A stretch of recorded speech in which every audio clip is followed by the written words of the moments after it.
Bom dia, segundo ano. Tudo bem com vocês? Saudade de vocês que vocês estão falando no grupo.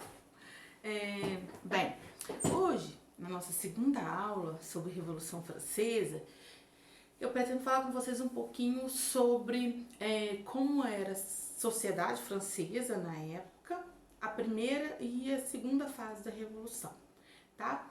A gente já falou um pouquinho sobre o contexto da Revolução Francesa, né?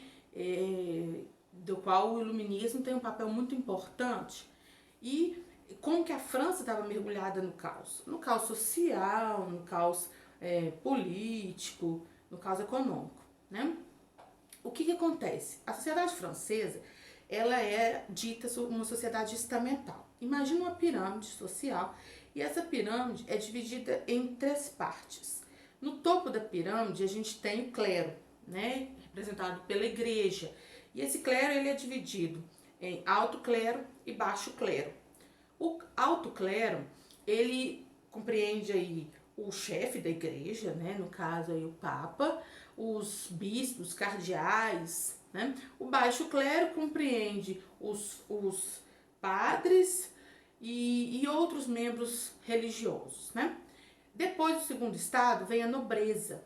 E aí a nobreza também é dividida em nobreza palaciana, nobreza provincial e nobreza togada. A nobreza palaciana é aquela nobreza que vive dentro dos limites do palácio, diretamente dependente do rei, diretamente, porque vive dentro dos muros do palácio. A nobreza provincial é aquela que vive na periferia, digamos assim, nos campos, né? São ainda muito arraigado aos senhores, ao feudalismo, aquela coisa toda, né? Como o próprio nome já diz, né? A nobreza que vive nas províncias. Como se, vamos trazer para os dias de hoje, são aqueles nobres que vivem nos municípios. Bem trazendo para o dia de hoje, viu, gente? Com uma comparação bem meia boca. Trazendo para o dia de hoje, a nobreza provincial são aqueles nobres que vivem assim nos municípios, nas províncias. E a nobreza togada são burgueses que enriqueceram muito a ponto de comprar um título de nobreza, tá? Nobreza de toga.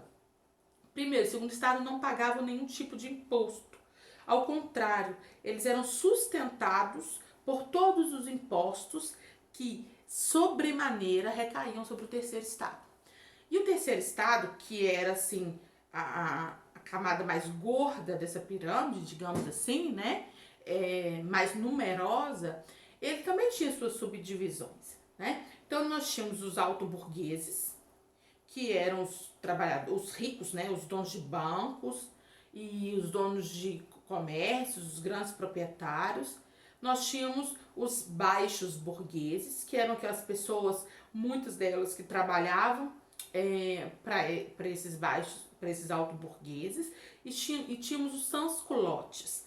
Sans-culottes, né? Quem que eram os sans-culottes? Eram trabalhadores livres, tanto agricultores, quanto artesãos, quanto comerciantes, pequenos comerciantes, tá?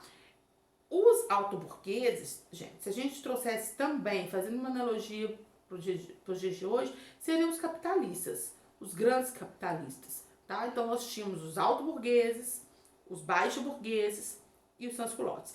Todos esses 3 sustentavam o luxo e as despesas do primeiro e do segundo estado, né? O que acontece com isso?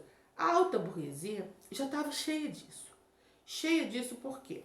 Porque eles queriam enriquecer, muitos deles eram mais ricos, muito mais ricos, a grande maioria deles era mais rica que qualquer um dos membros do primeiro e do segundo estado.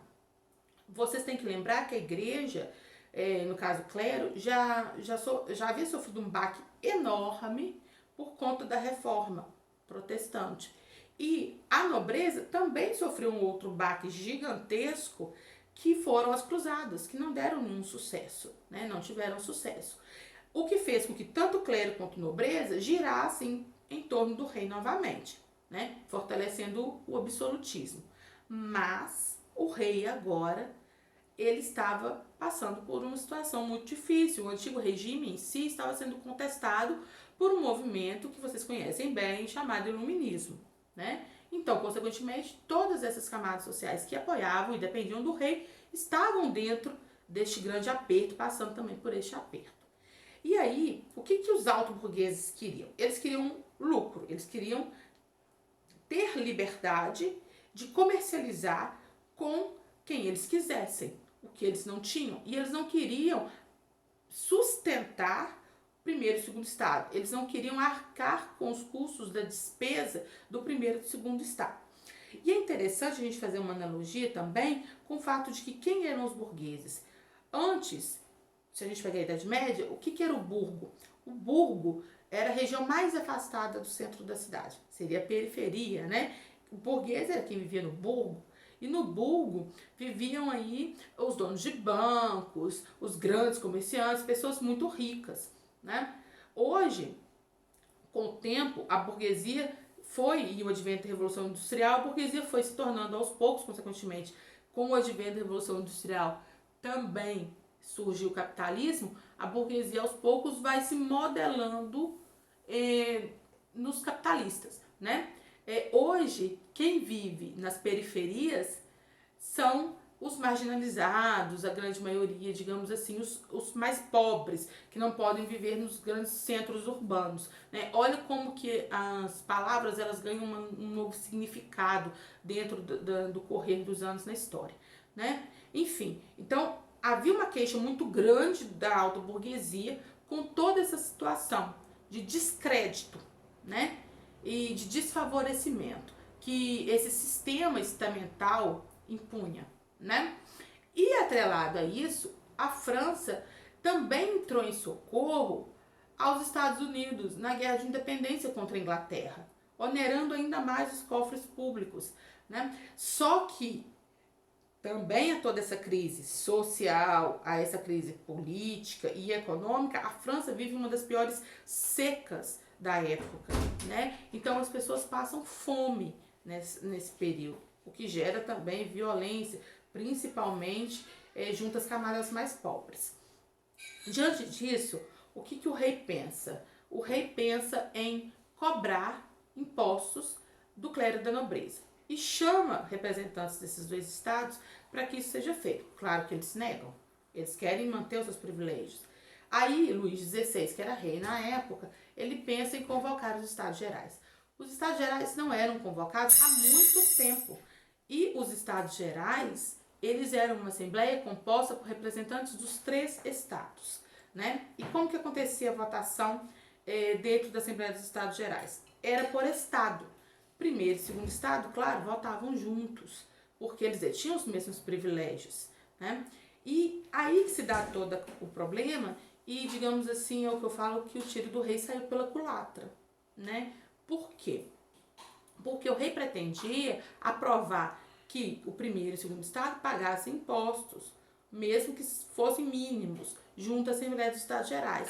Mas os representantes do terceiro estado tinham outras pretensões. Eles queriam maior liberdade, principalmente comercial. Por quê? Lembra que eu falei com vocês, muitos membros do terceiro estado eram riquíssimos, né? A grande maioria dos alto-burgueses eram riquíssimos, né? Então, o que aconteceu? Os deputados do terceiro estado começaram a pleitear que o voto fosse por cabeça. Se fosse dessa forma, o terceiro estado saía em vantagem, porque eles eram muito mais numerosos. E aí se dá todo o problema, porque o primeiro e o segundo estado, que já haviam recusado antes o apoio do rei, recusaram também esse tipo de votação. Os deputados do terceiro estado se desligam da Assembleia dos Estados Gerais e declaram-se reunidos em Assembleia Nacional Constituinte, né? Prontos ali, preparados para redigir uma nova Constituição para a França. E o rei se vê às voltas com uma situação preocupante, principalmente para ele, porque não era em nenhum momento o que ele previu. Aí, o que o rei faz? Eles sugerem que os membros do primeiro e segundo estado entrem em acordo e também engrossem a Assembleia Nacional Constituinte, né? Claro que o rei fez, durante todo esse processo, enquanto ele se manteve vivo, um jogo duplo. Vocês vão ver mais adiante que o rei fez um jogo duplo, tá? Lembrando que, e isso é muito interessante, a alta burguesia, ela vai o tempo todo manipular a grande camada da burguesia, que são os baixos burgueses.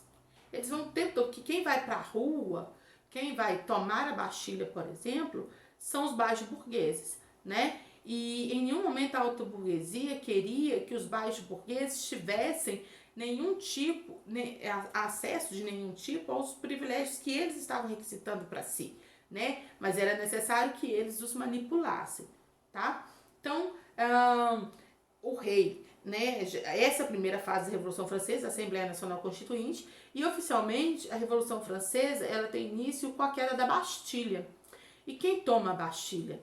Os baixos burgueses, os cidadãos comuns, trabalhadores do campo, manipulados pela alta burguesia, né? Lembrando, gente, que essas pessoas mais simples não tinham acesso aos livros dos iluministas, eles tinham acesso a pequenos fragmentos desses textos, né? E o que era a Bastilha? A Bastilha era um dos principais símbolos do antigo regime, que era o sistema político que tanto o iluminismo quanto a alta burguesia queriam destruir. Era o entrave que eles queriam retirar, né? A Bastilha era uma prisão política para onde eram enviados as pessoas contrárias ao rei e ao antigo regime, tá? Então, invadir e derrubar a Bastilha é simbolicamente um dos grandes marcos do processo revolucionário francês, né? Por isso que com ele, com a queda da Bastilha, tem início a Revolução Francesa em si. A questão dos símbolos é muito importante, né? A gente vai tocar nesse assunto mais adiante, tá bom? Próxima aula a gente continua a falar sobre a Revolução Francesa. Tchau! Nossa, espera.